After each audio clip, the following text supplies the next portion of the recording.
Você tem formação, né, em engenharia eletrotécnica, é isso, né? Engenharia elétrica, pela Unip. O seu pai também tinha formação ou era aquela coisa de um especialista que vai aprendendo pela vida? Ele foi aprendendo pela vida, pra você ter ideia. Ele.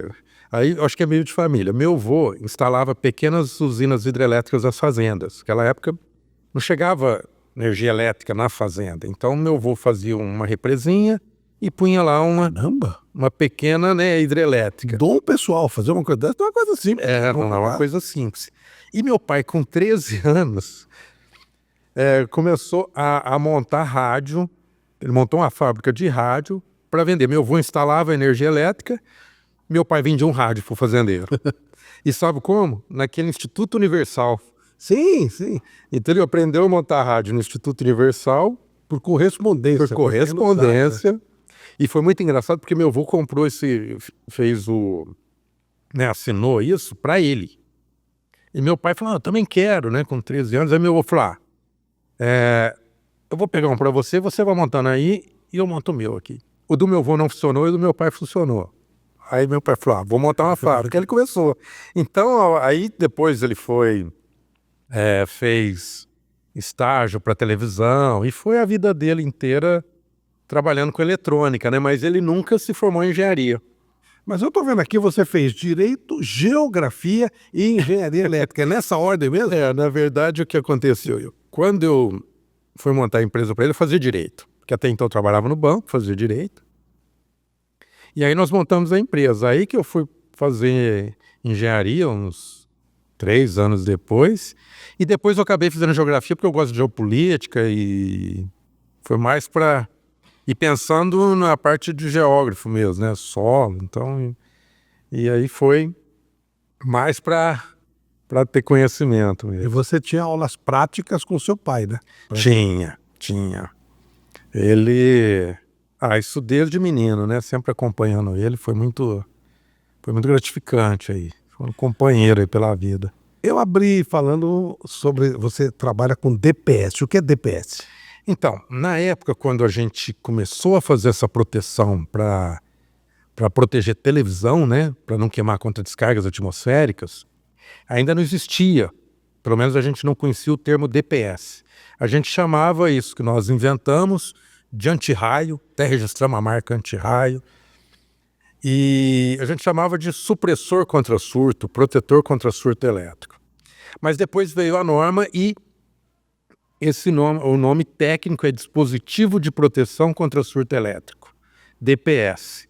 Então ele protege contra os surtos que queimam e danificam os equipamentos da rede elétrica, esses surtos que podem ter origem tanto em descarga atmosférica, ou seja, raios, quanto manobras da concessionárias, motores ligando e desligando, tudo isso gera uma sujeira, né, um surto que danifica os equipamentos. Então o que nós fabricamos é isso, é uma proteção para segurar esse surto. Ele é contra esse surto que pode ter Claro, sempre como leigo, eu acho que a maioria está querendo... se eu instalar um DPS, por exemplo, na minha televisão, independentemente de cair um raio ali, ela não vai queimar. O que ele faz é o seguinte, a descarga é lógico que tem a intensidade da descarga. Então a gente produz o DPS para uma corrente lá. Então a gente, por exemplo, para proteger a televisão, os nossos suportam até 20 mil amperes. Um raio típico no Brasil tem 40 mil amperes, mas ele sai da nuvem com 40, ele vai se perdendo pelo caminho, vai atingir um ponto ali, ele também, né,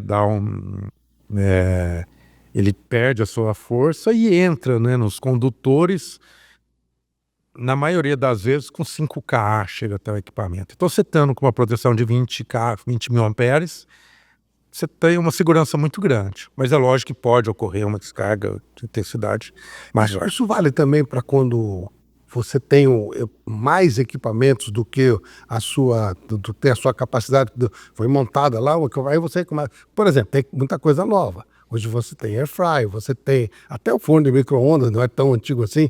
E aí você coloca tudo para funcionar ao mesmo tempo e aquilo apaga. Esse DPS ele pode ajudar nisso ou não é bem isso? Na verdade, o que acontece Imagina quando tem a interrupção de energia elétrica. No retorno é onde muitos equipamentos queimam, porque vem um pico. É ali que ele protege. Então, para você ter ideia, quando nós lançamos lá em 93, a gente tinha proteção para a rede elétrica e para a antena da televisão. Perfeito. Que ainda era aquelas fitas, né, 300 sons. Subia lá. Opa, vira para cá. E aí foram surgindo novos produtos. Por exemplo, em 94 começou a ter computador mesmo, microcomputadores, né? Nós fizemos um para proteger microcomputadores. Aí os computadores passaram a ter placa de fax modem. Aí fizemos uma proteção para a linha telefônica do fax modem. Aí começou a ter muita central telefônica. Aí nós fizemos uma proteção para as linhas telefônicas.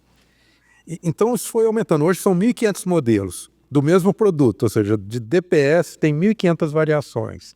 Aí para câmeras, né, CFTV, para a parte de automação industrial, comunicação de dados, nos quadros de alimentação, na entrada, junto com o medidor, vai um DPS lá, para proteger a rede elétrica. Então ele protege toda a rede elétrica a partir daquele ponto. Só que é lógico que você precisa colocar outros dependendo do tamanho da edificação, né?